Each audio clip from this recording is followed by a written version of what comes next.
Et la paracha de cette semaine, une paracha qui est très très particulière, puisqu'elle nous livre les prophéties de Bilam. Et en fait, au départ, l'idée était de nous prouver combien la force de l'homme est en réalité entre les mains de Dieu, puisque Bilam, qui comptait maudire Israël, finit par dire des bénédictions, parce que Akadosh Baruch Hu est celui qui décide de tout. Contrairement à ce que certains pensent, même de nos jours, que les hommes décident de l'histoire, il faut quand même remettre les choses en place.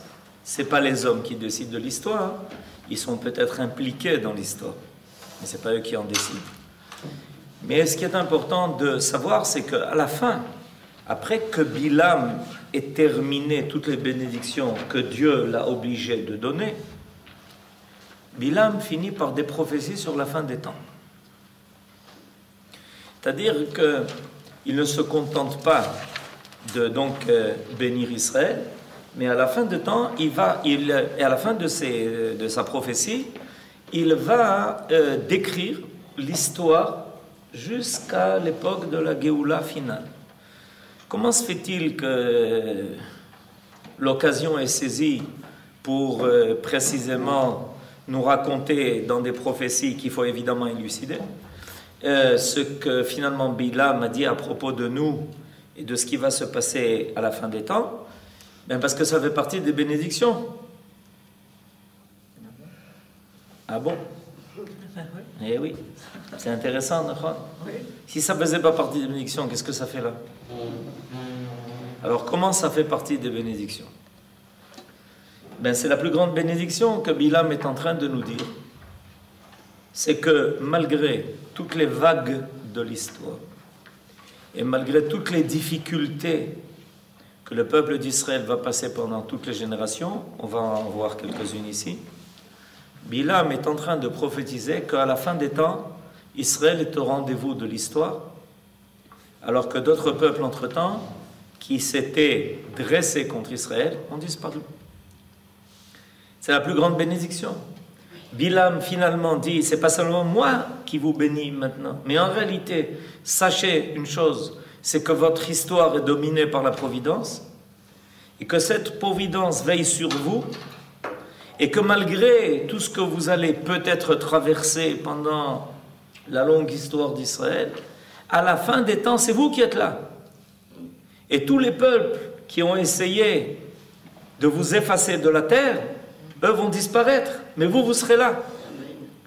C'est-à-dire qu'en prophétisant l'histoire d'Israël jusqu'à la fin des temps, Bilam est en train, en réalité, de faire une révélation phénoménale.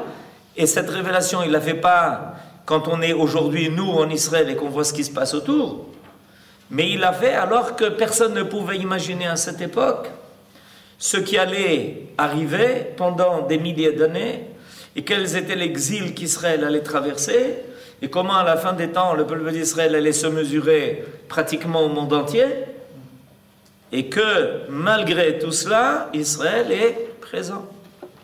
Ça nous paraît tellement naturel, parce que nous, on est là. On est au milieu de l'ouragan. On est dans l'œil de l'ouragan. Et alors, bon, c'est vrai, tout s'écroule, tout tombe, la terre est sens dessus-dessous. Oui, ça nous paraît tout à fait naturel. Mais en réalité, Bilam a tout vu, et il nous fait une projection dans l'avenir pour nous amener jusqu'à finalement la réalisation de la Géoula finale d'Israël. Donc, c'est important de comprendre pourquoi finalement, comme on va le voir, après avoir dit ces brachot, tout d'un coup on voit Bilam qui commence à s'envoler vers la prophétie, les prophéties les plus lointaines, concernant les temps les plus lointains. A priori, qu'est-ce que ça vient faire? On ne t'a pas demandé de dire des choses pareilles. Bilam, ce que Akadosh Baruch Hu a réclamé de toi, c'est de dire des bénédictions à la place des malédictions. Et qu'est-ce qui t'arrive tout d'un coup de commencer à nous dire qu'est-ce qui va se passer avec tous les peuples jusqu'à la fin des temps? Et pourtant, c'est ce que Bilam fait. Et c'est tellement extraordinaire que nos sages ont eu besoin, ont trouvé nécessaire de nous affirmer que toutes les prophéties que Bilam dit ont été confirmés par Moshe Rabbeinu. Comment il a vu? Ça, c'est une bonne question. Comment alors Bilam a pu-t-il voir tellement de choses alors qu'il était méchant? Alors il y a deux réponses. Il était en Chevruta avec Moshe. Ok. Ça, je ne savais pas. Akadosh Baruch Hu est en train de prouver ici, par là, quelque chose de phénoménal. C'est que les méchants, sans qu'ils s'en rendent compte, en réalité, sont les collaborateurs de la Providence pour finalement aboutir l'histoire, non pas comme eux veulent, mais comme Akadosh Baruch Hu veut.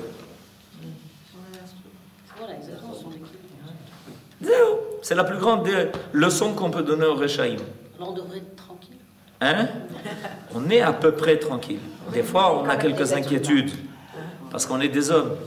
On n'a pas le choix. On est inquiet parce qu'on voit des choses qui nous inquiètent. C'est pas facile d'être dans un abri, c'est pas facile d'être les parents de Naphtali, de Gilad et de Eyal. C'est pas facile. Tof. Alors on va essayer de voir donc une partie des choses que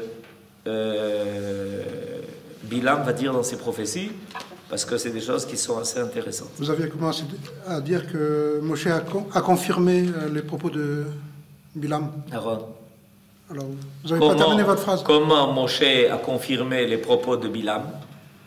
Parce que nos sages disent dans le traité de Bava Batra que Moshe Rabbeinu a écrit la paracha de Bilam dans la Torah. Et Moshe Rabbeinu, il a écrit toute la Torah. C'est un grand chidouche. Sachez que la paracha de cette semaine, qu'on va entendre demain au Bet HaKnesset, c'est Moshe Rabbeinu qui l'a écrit dans le Sefer Torah. Chidouche.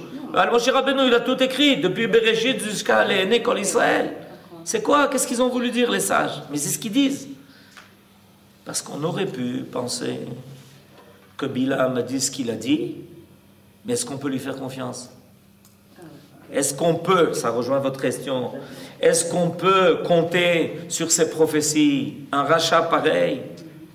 Est-ce que ce qu'il a dit est vrai? Est-ce que c'est authentique? Est-ce que ça peut être confirmé? Réponse, Moshe Rabbeinu. Et d'ailleurs, d'où il savait? Et il était prophète. Et voilà. Vous avez compris ma question? D'où Moshe Rabbeinu savait ce que Bilam a dit? Il n'était pas à côté de lui. D'accord? Il n'était pas à côté de lui. D'où il savait? D'où Moshe Rabbeinu a-t-il su ce que Bilam a dit? D'où il a su? Il n'était pas à côté de lui. Il était dans le camp de Balak. Parce que Moshe Rabbeinu a reçu par prophétie, confirmation divine, que chacun des mots de Bilam était ce que Akadosh Baruch Hu voulait nous faire entendre. Alors, on est au verset 23. 23, vous avez les versets, hein? Vayisam eshalo vayomar, oy mi yichye mi sumo el. Et il proféra encore son oracle, Bilam, et il dit, hélas, qui peut vivre quand Dieu ne l'a pas voulu? Vetzim miyad kitim, verinu ashur, verinu ever, vegamu ade oved. Incompréhensible. Qu'est-ce qu'il dit dans ces versets? Verset 24. Alors je lis la traduction. Des flottes parties de la côte de Kittim subjugueront Ashur, subjugueront Ever, mais lui aussi est voué à la ruine. C'est-à-dire qu'on nous, Bilam nous dit, c'est à la fin des temps, il y aura des guerres, et puis tout le monde se battra contre tout le monde, et celui qui au début gagnera finira par perdre, ça sera son et lumière. Ok, on n'est plus très loin d'ailleurs de ça. Vayakom Bilam, vayelech vayashov limkomo, vegam balak alach ledarko. Alors, Bilam se termine par cela. Alors Bilam se leva, il termine par ses prophéties, et reprit le chemin de son pays, et Balak aussi se remit en route. Chacun repart de son côté. La tentative de Balak de faire maudire Israël par Bilam a échoué. Et non seulement cette tentative a échoué, mais c'est pire, parce que Balak s'entend prophétiser par Bilam, à qui il a payé une fortune, non seulement ne pas maudire Israël, mais le bénir, mais en plus de ça, lui dire, tu sais, à la fin des temps, tu seras déjà plus là de toutes les façons, mais eux, Israël, eux seront là. Alors imaginez-vous ce que ça fait à Balak. Il a été obligé de prendre un cachet pour s'en remettre. Et il a été se cacher aussi en même temps, par la même occasion. Il n'y a plus rien à faire, on a compris. Voilà comment l'histoire va se terminer. Alors, je vais commencer par ce que Munk nous amène au nom du Zohar. Parce que c'est d'actualité, je n'ai pas le droit de vous cacher ça. Alors, je vous amène ce que Munk nous amène au nom du Zohar à Kadosh, sur le verset 24. Des flottes parties de la côte des Kittim. C'est ce qui était marqué dans le verset. Des flottes. Le Zohar donne l'interprétation suivante, citée par le Targum de Yehonatan. Il ne faut pas lire dans le verset 23 Mi yichye misumo el. Reprenez le verset 23. Le verset 23, vous l'avez. Je relis le verset en hébreu parce que là, l'hébreu d'Afka est déterminant. Vaïssa meshalo vayomar, verset 23. Oi. Quand on dit oi, en général, ça veut dire ça fait mal. Vous croyez que c'est un mot en yiddish? Eh bien, c'est marqué dans la paracha. Donc, vous avez appris que l'yiddish a sa place dans la paracha. Ou que les gens qui parlent yiddish ont pris ça de la Torah, plutôt. Oi! Oi, ça veut dire ça fait mal. Voilà ce que ça veut dire. Quand on reçoit un coup sur le truc, on dit oi. Vayisa meshalo vayoma. Donc, Bilam est en train de dire une prophétie, et cette prophétie, elle commence par le mot oi. Si on veut être avec le yiddish jusqu'au bout, on peut rajouter oi va voy. D'accord? Mi yichye misumo el. Ces mots-là ne sont pas très clairs. Mi yichye, qui vivra misumo el, quand Dieu met sa main quelque part. Alors de quoi s'agit-il? Alors le Zohar HaKadosh interprète ça de la façon suivante. Il ne faut pas lire. La traduction ici n'est pas conséquente. Mi yichye misumo el, mais plutôt Mi yichye mi yishmael.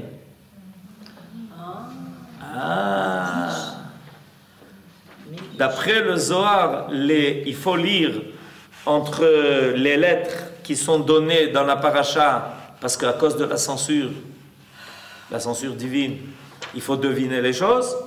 Mi yichye mi sumoel, mi yichye mi yishmael. Rabbi Shimon ben Yochai disait, hélas, c'est oi. Oi, c'est hélas. Hélas. Qui survivra à l'époque des Ishmaélim? Ce sont eux qui livreront les batailles finales avec leur férocité contre Israël.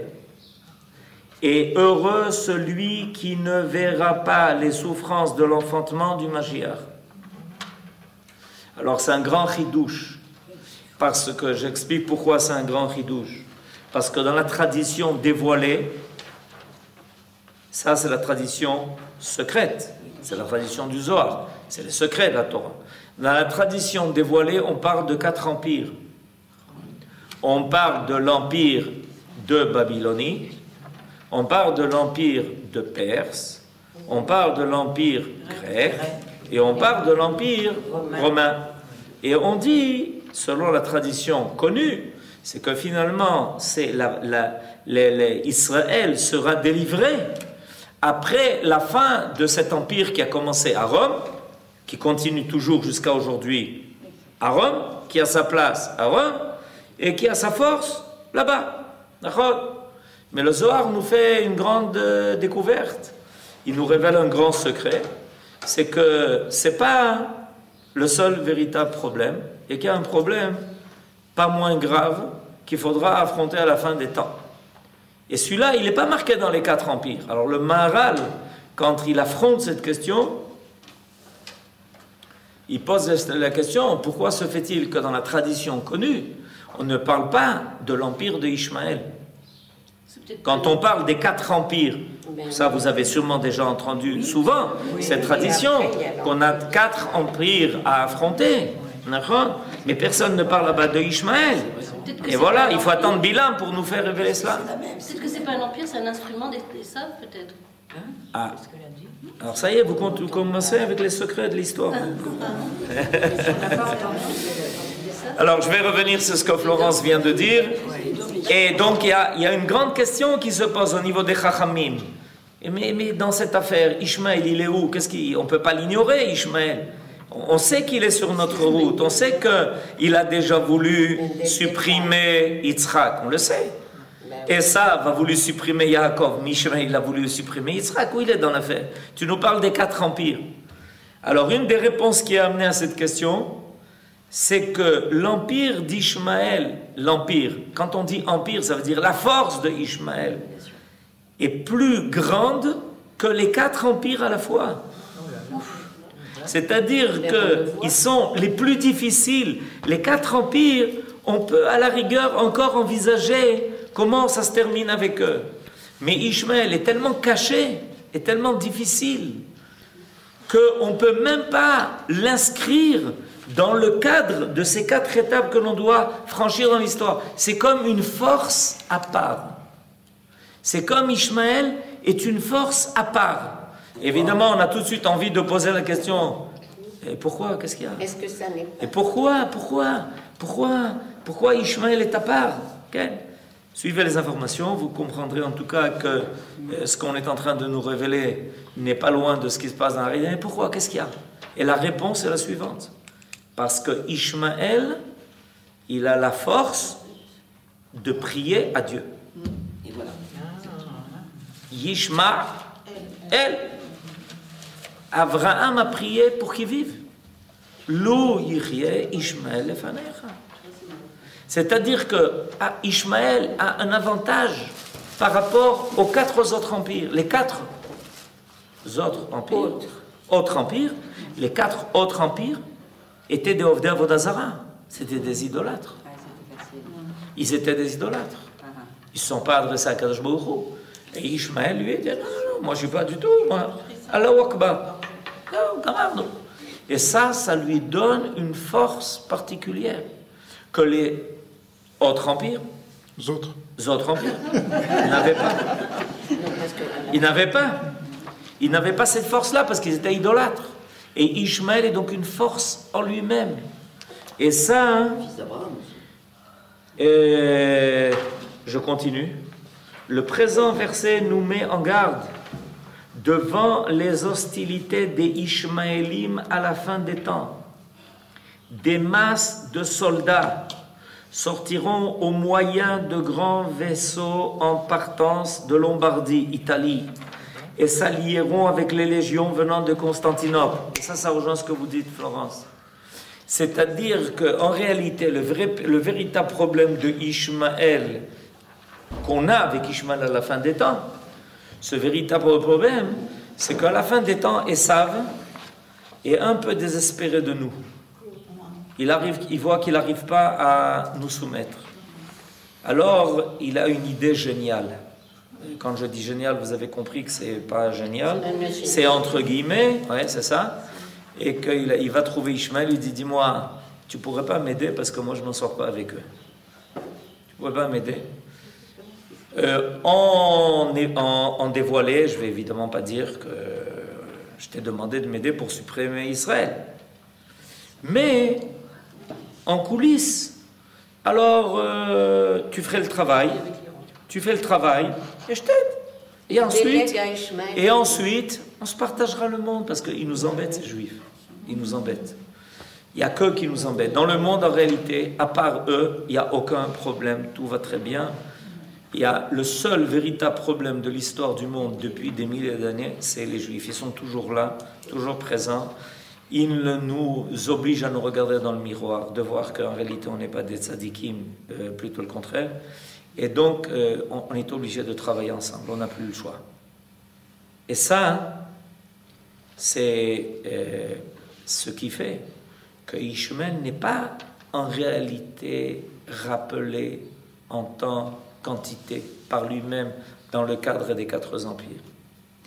Il est rappelé comme étant celui qui est allié, qui est annexé à l'empire de Esav, de Édom, de Rome. Alors le présent verset nous met en garde.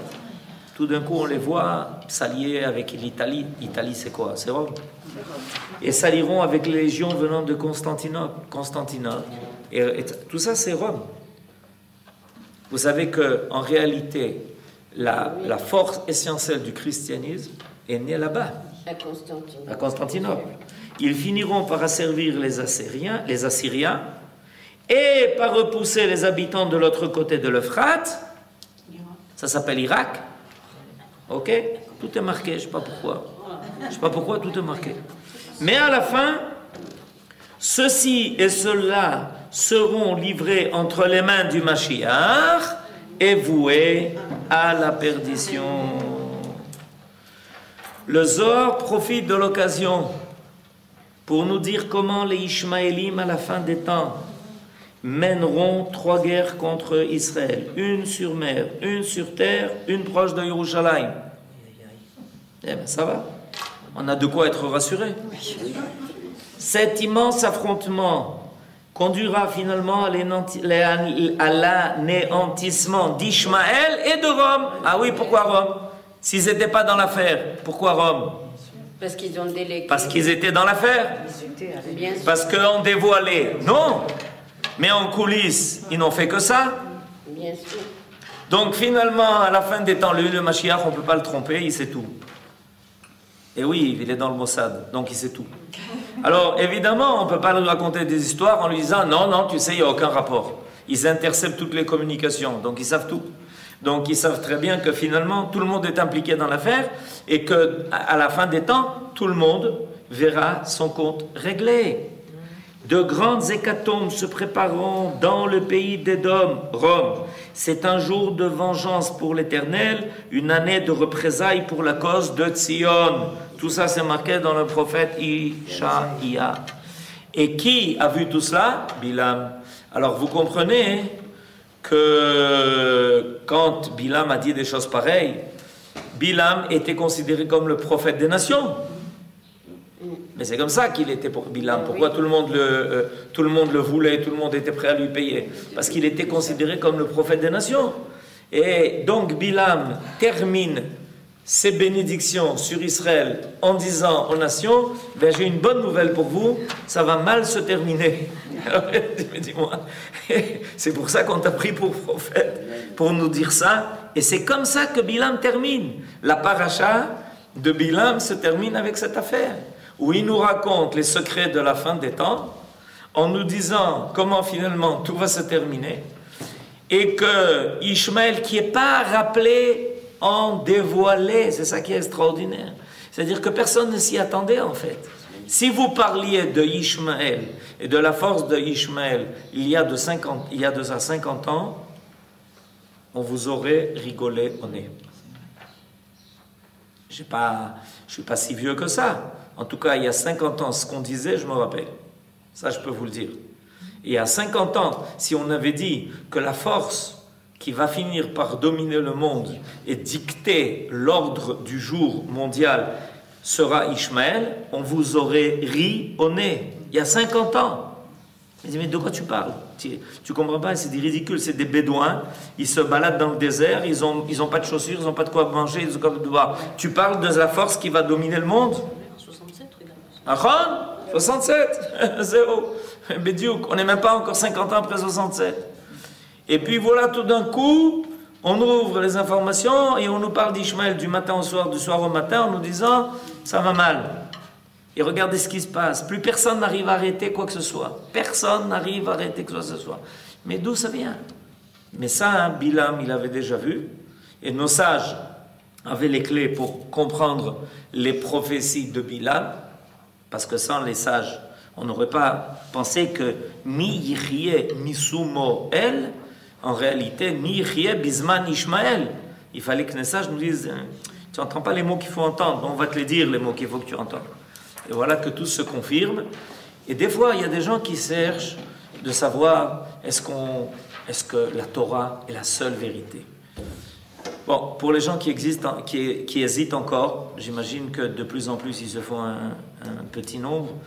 Mais quand on entend des choses pareilles et qu'on voit que déjà, il y a des milliers d'années, la Torah avait déjà dessiné tout le fil conducteur de l'histoire du monde, alors les hésitations, elles n'ont plus tellement de place. Alors qu'est-ce qui nous reste? Faire confiance à la Torah, pas seulement pour les prophéties, mais pour la Emouna. Parce qu'en face de la Emouna de Ishmaël, et ça c'est la chose la plus importante qu'il faut dire maintenant du matin au soir, la force de Ishmaël vient de sa prière. En face de la force de Ishmaël, si tu comptes simplement mettre ta croyance dans la technologie, alors là, Habibi, tu es dans une mauvaise passe. Très rapidement, le Ham Israël va se réveiller et nous devons être les premiers en sachant que face à la tfila de Ishmaël ne pourra tenir tête que la Emouna de Israël. Sans la Emouna, sans la Torah, sans la confiance en Akadosh Baruch Hu, sans les tfilot, rien ne résiste à Ishmaël. Rien. Tout le monde occidental, avec toute sa technologie, est en train de s'effriter comme un château de trucs. Rien, plus rien. C'est fini, tout tombe. Tout tombe. Ça commence à se faire, on entend même des... Comment ça commence? On est en plein milieu. Non, je veux dire, ça ne se commence pas du tout, on est en plein milieu. Personne il y a quelqu'un qui arrête?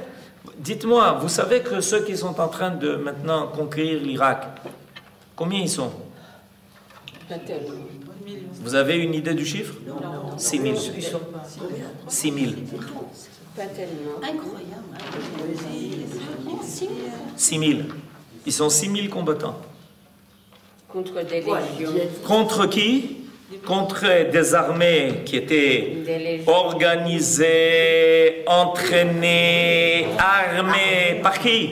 L'Amérique. Par l'Amérique, l'Occident. Ils ont tout laissé quand les Américains ils sont partis. Ils se sont sauvés parce qu'on leur a tué des milliers de soldats. Il y a plus de 5 000 soldats américains qui ont été tués en Irak. Et tout ça est balayé en quelques jours par combien? 6 000. Les djihadistes, 6 000. 6 000. Et les talibans, c'est pareil. Ouais, combien ils sont? C'est-à-dire, tu mets les radars, les avions, les trucs, les flottes, les porte-avions, 6 000 bonhommes avec quelques carabines, et ils avancent, ils balayent tout. 6 000, j'ai vu le chiffre. Je dis, c'est pas possible. 6 000. Tu es sûr, ils sont en train de ils sont arrivés déjà à la Syrie et à la Jordanie. Mais il faut comprendre, quelle est la force d'Ishmaël? Il ne faut pas rigoler. Ils n'ont rien. 6 000 bonhommes avec des fusils, ils ont balayé tout. Plus rien ne les arrête. Ils ont conquis hier des puits de pétrole déjà. Ils ont déjà une richesse immense entre les deux. Et tout le monde va leur tomber à genoux parce qu'ils ont déjà le pétrole entre les mains. Il faut bien comprendre, la force d'Ishmaël est énorme. Elle est énorme. Et la seule force qu'on peut opposer à Ishmaël, c'est la Emouna. C'est la Tfila. Tu ne peux pas combattre quelqu'un. Parce que tu essayes de le combattre avec... Mais lui, il a une autre arme. Zéro gamardo. Bezrat Hashem, Chazak venit Chazek.